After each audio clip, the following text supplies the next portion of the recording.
First of all, I'm amazed Bishop Tutu was as restrained as he was. His people are being mugged, shot, imprisoned, killed, smothered. I admire his restraint, not his assertion. I suspect if you or I were in his position, if we were a black South African leader or otherwise, I found you to be a very principled man and a combative man. I doubt whether you'd be on the ramparts, I suggest. I know I would be, and I think you would be. So I think he's been pretty restrained, number one. Number two, with regard to terrorism and necklaces. I'd have to disagree with you, Senator. Well, I think to say that President Reagan's statement yesterday was nauseating is not anything that I could agree with under any circumstances. I'm referring, not whether you agree with it or not, the frustration that he must feel. I'm surprised he hadn't said more. Of course he feels frustration. We all feel frustration. Yeah, but his people are dying. Coming through his here. people are dying. You feel frustration, they're dying. They're being shot. Children, we're talking about necklaces. Of they're course. lining up and they're shooting children. It's a terrible situation, and what we need to be thinking about is what to do about it. And what disturbs me, what disturbs me, and I will try not to be disturbed, is not merely your policy. Remember, I'm a taxpayer. I remember you're a taxpayer. Just because I'm Secretary of State, you can't kick me around. I'm a taxpayer. I understand that, Mr. Chairman. I understand that. But I want to tell you something. What disturbs me more than the policy that you call a policy is the rationale for the policy.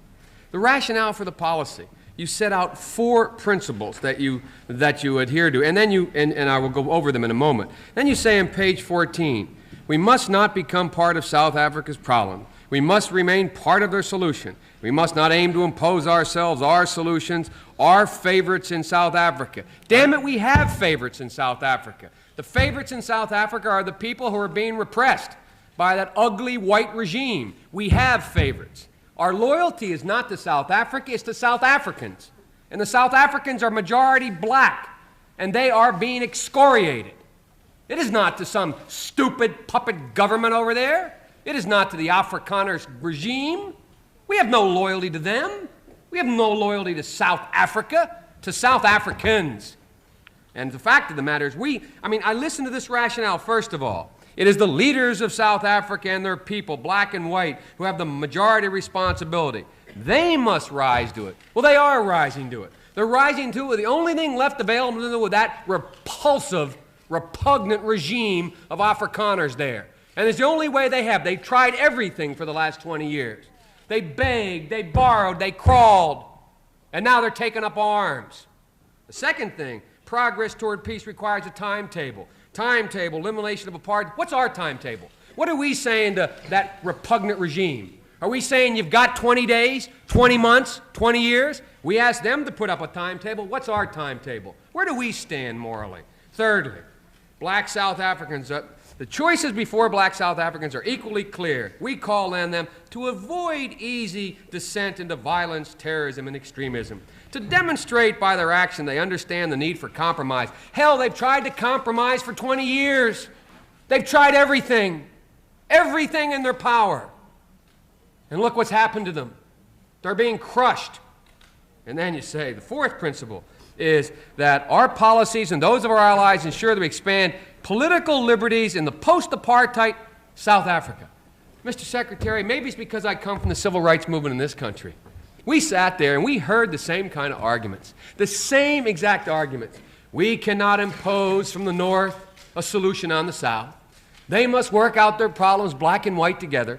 We cannot, as a nation, expose them to the economic ravages that will come. We must consider what will happen after segregation before we eliminate segregation. My Lord. And finally, that is not an accurate let me read it. Because we don't say we have to consider what happens after the end of apartheid before we end it. We have said again and again and again that it's an abhorrent system, and I can be just as emotional as you can about that, and it needs to end. You state 4 principles. I assume they're equally important. You say, fourth, our policy and those of our allies should ensure and expand the political liberties in the post-apartheid South Africa are accomplished by an expansion of economic opportunities. My God, worry about that when it comes. These people are being crushed. And we're sitting here with the same kind of rhetoric. The same thing we heard. We heard, go slow. We heard, we have to take care of the problem afterwards. We heard, we can't impose. You are totally misconstruing the testimony that I gave. Read first. Furthermore, Senator, let me say that I hate to hear a senator of the United States calling for violence. I'm not calling for violence. That's what you're doing. I hate to hear exactly what you're doing. I hate to hear an administration and a Secretary of State refusing to act on a morally abhorrent point. I hate to hear this country. I'm ashamed that this country puts out a policy like this that says nothing. Nothing.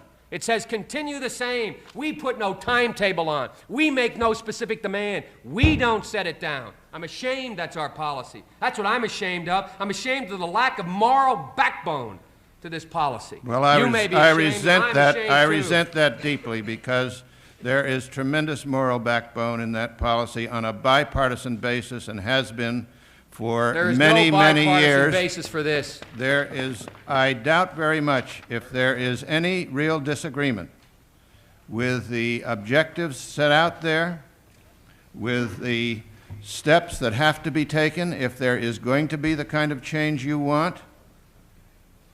There is no other way but to get those things to happen. The only way now the question is, what can we do that will get those things to happen?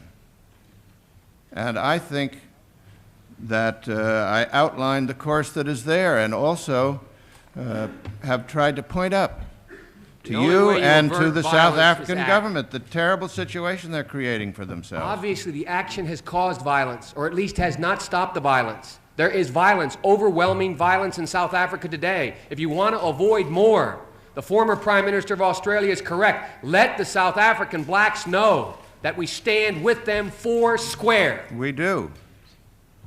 We have let them know. They don't believe it, neither do I. Well, please let me you can believe it or not. I might say I read my testimony a different way than you did. I'm surprised that it could be read with those inflections. Thank you, Senator Biden. Senator Mathias. Could I make a comment, Mr. Chairman? Yes.